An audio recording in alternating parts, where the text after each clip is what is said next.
स्वागत है आपका बी न्यूज नेशन में। मैं हूं आबिद हुसैन शेख। नए साल के जश्न पर युवकों ने किया बार में हंगामा।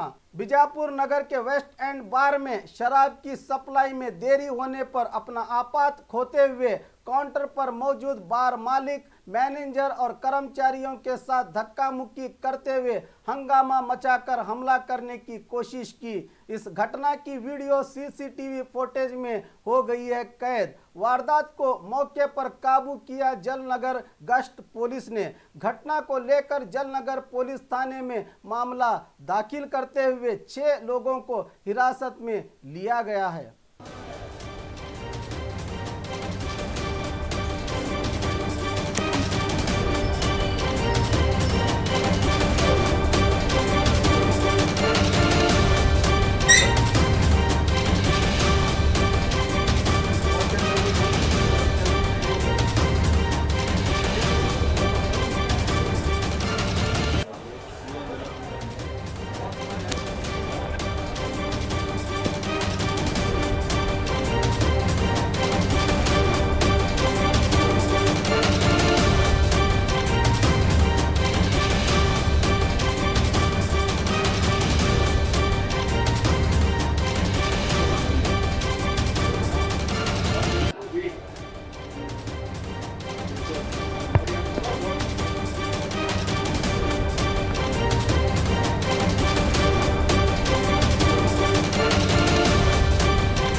और खबरों के लिए देखते रहिए बी न्यूज नेशन।